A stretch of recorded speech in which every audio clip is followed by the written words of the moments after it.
My YouTube channel natural girl Varsha story. तो आपण मैंने भावुवे आज किसी न्यू स्टाइल रे देन आपण आज गोटे कविता नहीं आसी जेहेतु आज नुआखाई। तो प्रथमे समस्त मोर नुआखाई जुहार एवं आम ओडिया भाषा कह जाए नुआखाई अनेक अनेक शुभेच्छा। देन आज नुआखाई गोटे सुंदर कविताटे आसिक पहुँची जेहेतु सर मत लिखले जे वर्षा केमती कौन करी केमती कौन भावे कहीकि तू यूट्यूब रे छाड़ मुझे जानी बट मु गोटे कविता लिखी और तू सेटा अपलोड कर तो यूट्यूब चैनल रे। सो एटा किए लिखी मुझे आपको लास्ट मोमेंट जनइबी। प्रथमे कविता स्टार्ट करना नुआखाई जुहा।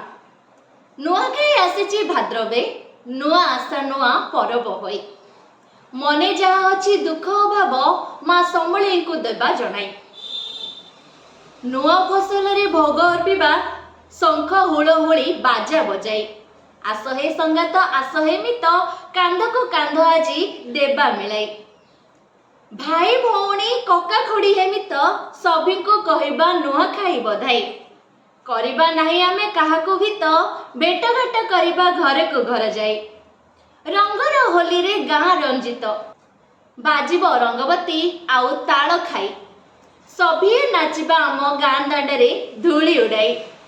तो ये कविता लिखिं आमर जेहेतु मो कॉलेज लेक्चर कृष्ण सर माने आपन को निश्चय भावे कविता भल लगी जदि आपन को कविता भल लगिला तो नेचुरल गर्ल वर्षा स्टोरी को लाइक करंतु शेयर करंतु एवं सब्सक्राइब जब करना तो निश्चय भाव में सब्सक्राइब करनी। तो आर कौन भावुवे ना मुझे समय पर्यटन कहीं लाइन अच्छी। तो प्रथम हूँ कवितार स्टार्टिंगटा देन कवितार एंडिंग पर्यंत जी भी लिखिं जी भी एत सुंदर भाव में कविताटी को गोटे वर्णना करी आमर नुआखाई पर्व को एत सुंदर भाव में एत क्लीयरली बुझे। तो सार को मोर बहुत बहुत धन्यवाद।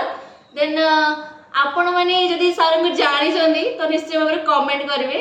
मु तो सार केवल गोटे नाटा ही कही सार को पूरा ना कहनी जे कि कवितार लेखक से होती कृष्ण चंद्र पूजारी सर आम चांदीपुर लेक्चर सर।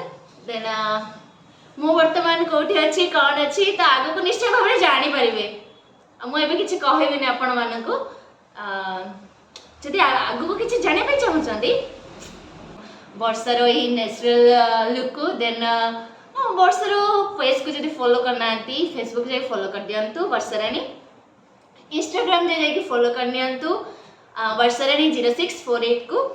देन आ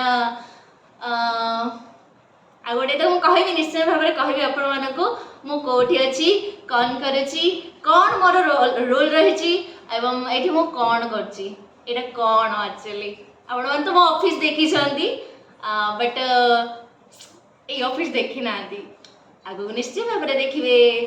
तो देखापी मो चैनल को सब्सक्राइब करनी। Bye bye.